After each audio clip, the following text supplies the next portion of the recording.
बिस्मिल्लाहिर्रहमानिर्रहीम। अस्सलाम वालेकुम नाज़रीन, मैं हूं साकिब बशीर। बात करेंगे सुप्रीम कोर्ट से बड़ा अहम एक फैसला आया है चौधरी परवेज़ इलाही के केस में। सुप्रीम कोर्ट ने बड़े तफसीलात जो है वो अब तफसीली फैसला जो जारी किया है उसमें ख़ास तौर पर इलेक्शन लड़ने, इलेक्शन में जाने और जो रिटर्निंग अफसरान की जानिब से मुख्तलिफ उम्मीदवारों के नॉमिनेशन फॉर्म पर जो ऑब्जेक्शन लगाए गए थे उसके हवाले से अहम ऑब्जर्वेशन जो है वो इस फैसले में मौजूद हैं।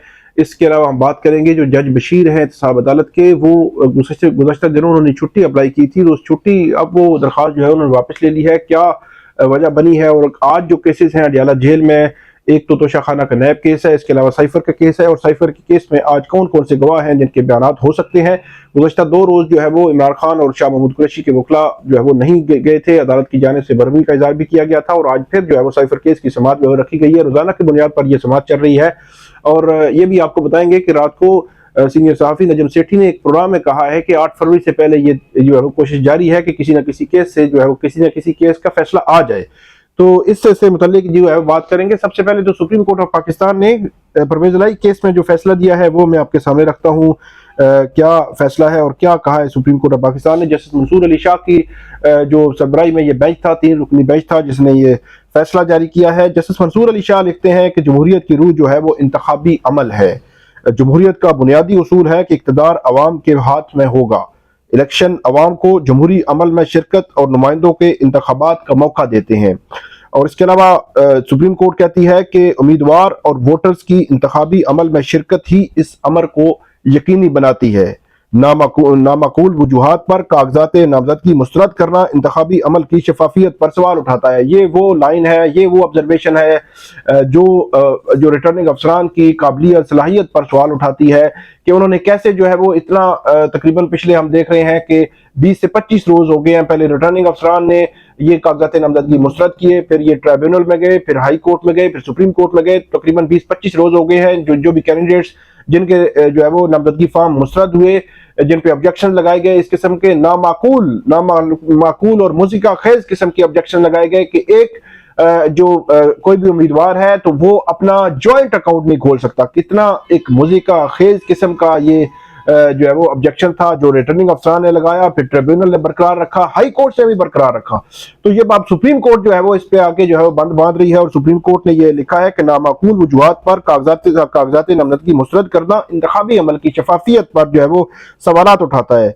उसके अलावा सुप्रीम कोर्ट कहती है कि जमहूरी मुआशरे के लिए जरूरी है कि लोगों को हक के नुमाइंदगी के लिए महरूम करने के खिलाफ लड़े और शफाफ इंतखाबात से इस्तेहकाम आता है जो तरक्की का बायस बनता है। लोगों का हक है कि वो अपने पसंदीदा उम्मीदवार को आज़ादी से वोट डाल सके। अच्छा, अब ये लाइन जो है सुप्रीम कोर्ट की बल्ले के निशान के केस के जो फैसला था उसके कहीं ना कहीं कंट्राडिक्टरी भी आ रही है कि लोगों का हक है कि वो अपने पसंदीदा उम्मीदवार को आज़ादी से वोट डाल सकें। वो आज़ादी जो है वो सुप्रीम कोर्ट के एक और बेंच ने जो है बज़ाहिर जो छीनी है और जो डिसफंक्शनल किया है एक पोलिटिकल पार्टी को। और उसके बाद अब लोग जो है अपने पसंदीदा उम्मीदवार को वोट तो डालना चाहते हैं लेकिन कंफ्यूजन जो है वो बरकरार है उस सुप्रीम कोर्ट के फैसले की वजह से। उसके बाद सुप्रीम कोर्ट लिखती है कि हक राय दही में रुकावट डालना मुंतखब हुकूमत के दिल पर वार करने के मुतरादिफ है।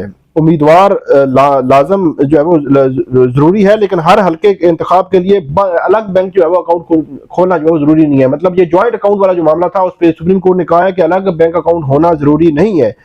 और इसी बुनियाद पर अदालत ने कहा कि परवेज़ इलाही के कागजात नामजदगी मुस्तरद करने का फैसला बरकरार नहीं रह सकता और उनको जो है वो इस जो है वो महज किसी गलती की वजह से मुस्तरद नहीं किया जा सकते उनके कागजात नामजदगी, और उनको जो है वो इलेक्शन लड़ने और इलेक्शन में जाने की जो है वो अदालत इजाजत देती है। तो ये बड़ा अहम फैसला है जिसके बड़े गहरे असरात जो है वो मुरतब होंगे। इसके अलावा सुप्रीम कोर्ट ने कल मफरूर मुल्ज़मान के हवाले से भी एक बड़ा अहम फैसला दिया है जिसमें सुप्रीम कोर्ट ने कहा था कि आइन और इलेक्शन एक्ट 2017 में कहाँ लिखा हुआ है ये इलेक्शन, ये लिखा है जो एक आया है केस सुप्रीम कोर्ट के सामने कल, उसका भी डिटेल जजमेंट आया। तो उसमें अदालत ने लिखा है कि हमने इलेक्शन कमीशन से पूछा आप हमें दिखाएं कि इलेक्शन एक्ट 2017 में या आइन में कहाँ पे लिखा हुआ है कि कोई मफरूर मुल्ज़म वो इलेक्शन नहीं लड़ सकता। तो इलेक्शन कमीशन ने इसका कोई जवाब नहीं दिया। तो अदालत ने कहा कि अगर आइन में भी नहीं लिखा हुआ, इलेक्शन एक्ट में भी नहीं लिखा हुआ, तो हम अदालतें जो है वो बजाते खुद ये नहीं कर सकती कि किसी को रोक दें और अपनी मर्जी और मंशा के मुताबिक, जब तक कि कोई लेजिस्लेशन, कोई कानून साजी जो है मौजूद ना हो।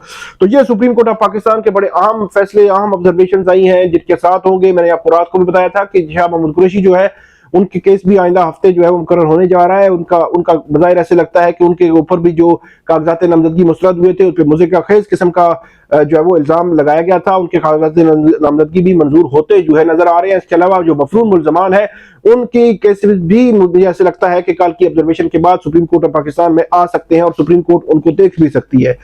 एक तो ये मामला हो गया। आप चलते हैं कि जज मोहम्मद बशीर 2012 से इस्लामाबाद की एहतसाब अदालत में कायम दायम है। 12 साल से ये जज साहब जो है वो वहां पर मौजूद हैं। इन्होंने किस जो अपने दौर में, हर दौर में किसी न किसी वज़ीर आज़म को जो है वो किया है, सजा दी है। साबिक वज़ीर आज़म नवाज शरीफ इनके सामने पेश हुए, इन्होंने सजा दी।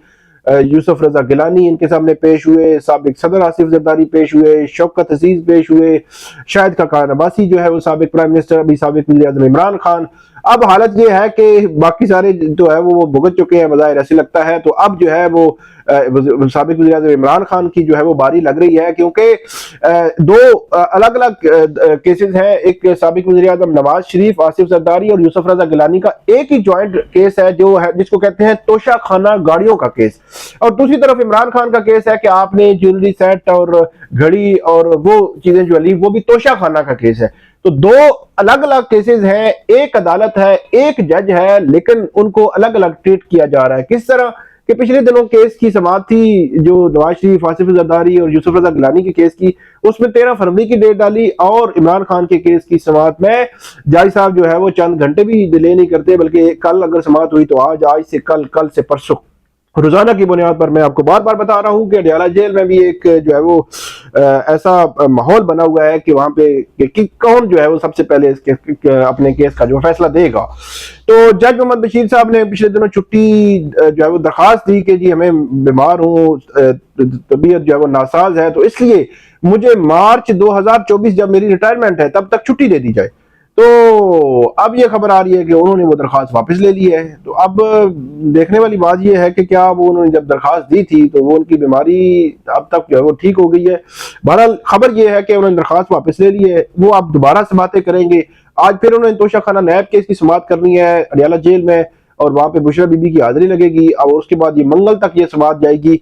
मंगल को 190 मिलियन पाउंड केस की समाअत होगी, तब जो है वो फर्दर जो है वो ये आगे बढ़ेगा। इसके अलावा चलते हैं साइफर का जो केस है उसमें भी आज बड़ी अहम समाअत होनी है। उसमें किस के किन किन गवाहों के बयानात जो है वो रिकॉर्ड होने हैं वो मैं आपको बता देता हूं कि किन गवाहों को अदालत ने आज तलब कर रखा है। और पिछले 2 दिन जो है वो नई समाअत हो सकी थी, उस पर जरा नहीं हो सकी थी, जरा होनी है। तो इसमें अदालत ने बड़ा बरहमी का इजहार किया था। अब जज साइफर जज जो है वो अब्दुल सत्तार साहब, वो भी देखें कि मैं आपको बार बार बता रहा हूँ, दहशतगर्दी अदालत नंबर 1, इंसदादी दहशतगर्दी अदालत नंबर 2, जितने केसेस हैं तमाम मुलतवी हो रहे हैं। तमाम बगैर कार्रवाई, ट्रायल्स, हर चीज जो है बगैर कार्रवाई मुलतवी हो रही है, लंबी तारीखें पड़ रही हैं। ऑफिशियल सीक्रेट एक्ट के केसेस उनके पास मौजूद हैं, वो तमाम में तारीखें पड़ रही हैं, लेकिन जज साहब ऑफिशियल साइफर का केस रोजाना की बुनियाद पर चला रहे हैं। तो ये मैं आपको बताता हूँ, ये जो गवाह हैं जिन पे जरा के लिए बुलाया हुआ है, ये अभी हसीब बिन अजीज हैं, नादर खान है, जवाद चट्टा है, साजिदुल्लाह है, साजिद महमूद है, मोहम्मद अफजल है, सिब्तैन अहमद है और फैसल तिरमसी हैं। तो ये जो गवाह हैं जिनको आज जो है वो जज साहब ने वहां पे बुलाया हुआ है, और रोजाना की बुनियाद पर ये अफसरान मुख्तलिफ फौरन नाफिज के अफसरान है, मुख्तलिफ अफसरान वहां पे पहुंचते हैं। पिछले 2 दिन भी पहुंचे हैं, लेकिन वहां पे क्योंकि जरा नहीं हो सकी, उनके वकला आए नहीं थे, तो वो जज साहब तारीख देने के लिए तैयार नहीं है। तो इसलिए आज देखते हैं कि हफ्ते का रोज है, लाहौर से ये वकील आते हैं, इमरान खान और शाह महमूद कुरैशी, इनके वकला की टीम जो है अब आज पहुंचती है या नहीं पहुंचती, ये अब जो है वो देखने वाली बात है। इसके अलावा आखिरी बात मैं ये करूंगा कि नजीम सेठी साहब जो है वो सीनियर सहाफी हैं, उन्होंने अपने टॉक शो में एक बात की है कि ऐसे लग रहा है कि ये तैयारी की जा रही है कि 8 फरवरी से पहले इमरान खान को किसी और केस में भी जो है उनको सजा जो है वो सुना दी जाए, उनका फैसला जो है वो कर दिया जाए। तो अब फैसला किस केस में होना है? साइफर के केस में हो सकता है या इद्दत में निकाह के केस में। कल मैंने आपको बताया था कि 31 जनवरी तक उस केस की समाअत उसका स्टे है। अगर 31 जनवरी को स्टे वेकेट हो जाता है तो 31 जनवरी से लेकर 7 दिन होंगे, जो है वो टाइम कम और मुकाबला सख्त। जज साहब जो है वो यकीनी तौर पर पूरा टाइम दे रहे हैं। वो अपने सारे केसेस जो है वो 60-70 केस इस्लामाबाद के सेशन कोर्ट से जो सिविल कोर्ट में, वहां पे सारे उनको एडजमेंट दे के, उन पर तारीखें डाल के वो पहुंचते हैं वहां पे। अडयाला जेल पूरा दिन लगाते हैं और पूरी जो है वो तवज्जो के साथ ये कोशिश की जा रही है कि 8 फरवरी से पहले कोई ना कोई फैसला आ जाए। तो वो एक केस है, इद्दत निकाह का केस है। दूसरा केस जो है वो साइफर का केस, मैं आपको बताया। ये दो केसेस हैं। इन केसेस में आप बहुत ही हार्डली मतलब कर लें कि रोजाना की बुनियाद पर सुबह से शाम तक लगे रहे, तो फिर हो सकता है कि इन दोनों केसेस में किसी एक का फैसला जो आ सके। बजाय मतलब अगर अमली तौर पर देखा जाए तो मुमकिन नहीं है, लेकिन कुछ पता नहीं होता कि क्या मतलब कब क्या हो जाए।